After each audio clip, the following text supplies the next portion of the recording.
era muito tranquilo. Santo André era uma cidade bem caipira, nesse termo de, não caipira de boba, não, mas caipira esperta, mas assim, uma cidade livre, uma cidade boa, uma cidade super agradável. A gente conhecia todo mundo.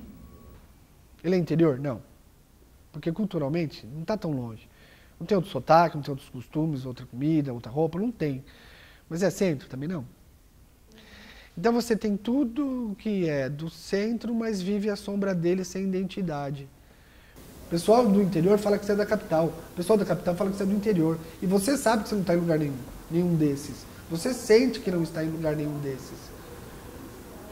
E a primeira coisa que acontece é uma autoestima baixa. E aí você começa a ser levado por uma impressão de coisas que não são suas, que a capital te dá. Então esse sentimento dividido, de não ter, de estar na penumbra, mas de ser underground, né? De garagem, de porão. Então quem somos? Acho que nós somos um resto de uma indústria.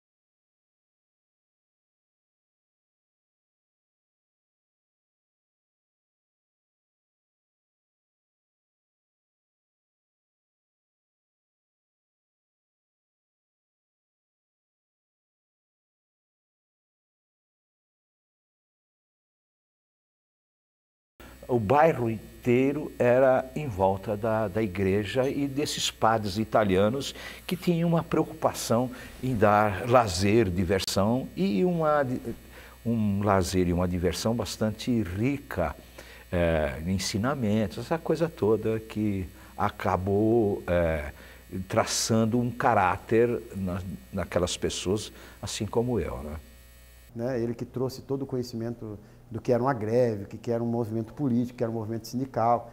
Isso eu lembro. Fez muita diferença na minha vida. Assim, ele passou 6 meses e fez a revolução na minha vida. E foi assim que começou a minha vida política. Aí, nesse período, nasceu o PT, e aí eu fui lá, me filiei ao PT, fui um dos primeiros filiados do PT em São Bernardo do Campo. Então, misturando muito política com a igreja, então eu trabalhava muito nos movimentos de comunidade de base.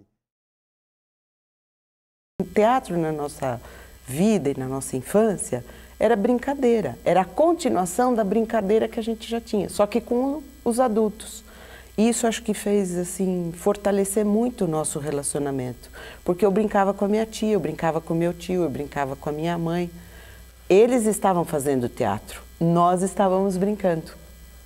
E eu fiz assim nos moldes de um curso de teatro, fui passando todo o meu conhecimento, chamava inclusive alguns amigos meus de São Paulo para fazer alguma palestra, dar inclusive alguma aula para eles. Então nós começamos a formar um grupo assim do zero e mais ou menos nos moldes do que eu também já tinha feito. Então a minha primeira experiência foi como espectador. E era maravilhoso.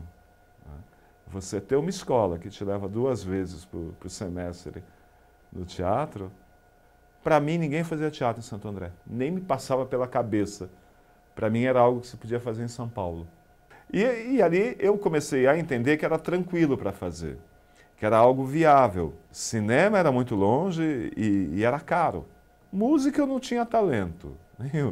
Eu tenho uma coisa aqui que é possível. E eles fizeram lá um concurso para locutores, essa coisa toda. E eu achava que eu também podia ser locutor, né? Por que não? Tudo que podia ser de comunicação, eu achava que eu podia fazer. E eu cheguei lá para me inscrever para o teste. Eu sei que tinha assim de gente. Eu preenchi a ficha e nunca fui chamado para nada, né? E essa é a minha grande frustração, que eu nunca fui um locutor de rádio. Linda, maravilhosa, então eu queria ser igualzinha, sabe? Deixava o cabelo assim crescidinho, tentava fazer tudo aquilo que eu via, que parecia, até o gesto, eu tentava copiar porque eu achava que era meu ídolo, era assim que eu queria ser.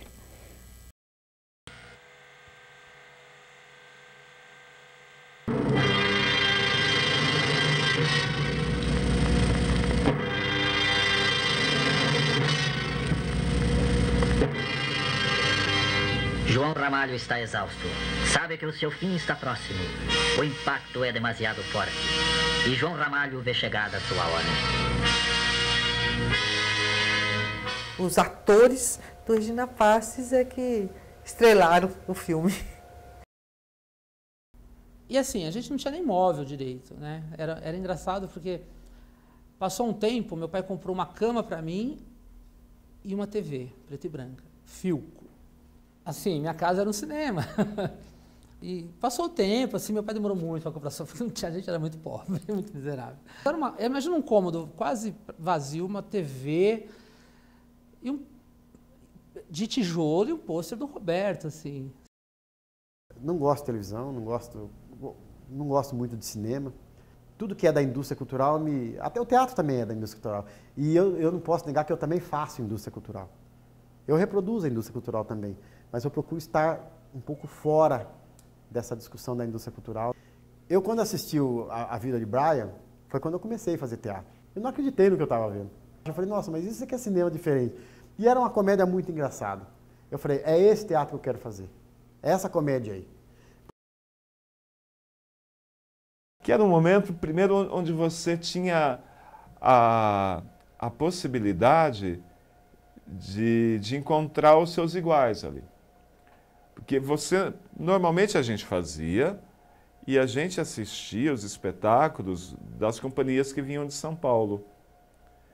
Muito raro da gente assistir espetáculos dos outros grupos de Santo André, porque era muito raro de ter as apresentações fora do festival. A gente não se preocupou porque, para nós, nunca nós montamos espetáculos, nada que tivesse problemas com censura, os espetáculos eram singelos e a gente já fazia uma pré-alteração sem envolver. Mas existia um policiamento, assim, nos textos. As peças do Regina Passi, elas vão de um espectro até outro, né? Elas vão desde de uma peça, de um teatro que é religioso, que começa com Paixão de Cristo, tal, como era a tradição dos grupos da época, né, de circo, tal, fazem Paixão de Cristo e vão até Liberdade, censurada, tal, esse negócio, eles vão de um espectro ao outro, o grupo Regina Passes. Então, quer dizer, na época quando você fala, não, mas é um grupo que é conservador, tal, esse negócio todo, mas era um pouco daquilo, que não fosse Zé Celso na época, né, graças ao Senhor, era conservador, né. Quando se fala da classe operária, está se falando sobre e levando para a classe operária. É a classe média, intelectualizada, à esquerda, identificada ideologicamente com a classe operária, que vai até a classe operária levar a sua visão de mundo, supostamente uma visão de classe operária. O grupo conseguiu que a prefeitura definisse uma política cultural para a região de formação de público, de descentralização em relação a São Paulo, não é? De aparecer o que nós chamávamos de um teatro popular, né, na região. Eu acho que é o primeiro teatro operário formado por operários e pensou a sua realidade como tal. Refletiu essa realidade como estética. Diamantes que estavam no meio da classe operária. Lapidou, através de estudo, através do debate, através do fazer teatral, da pesquisa e, sobretudo, no convívio de uma relação de grupo, que também é um aprimoramento. Você tem que saber o limite da tua ação, onde você interfere, o que você recebe, o que você dá. É que hoje é engraçado porque esses temas eles já não tem mais, é engraçado, não tem essa função, né, do que é amador e profissional.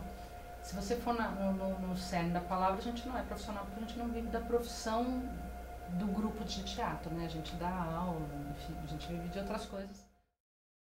É uma história de pessoas simples, pessoas que começaram, pessoas que se enfronharam nisso, que quiseram fazer teatro sem nenhuma pretensão maior. Fazer teatro pelo teatro, enquanto linguagem de teatro, famílias, então essa coisa de as pessoas estarem juntas, além de ser uma família, de acabar se transformando numa família, desse respeito, essa disciplina, esse aprendizado de vida.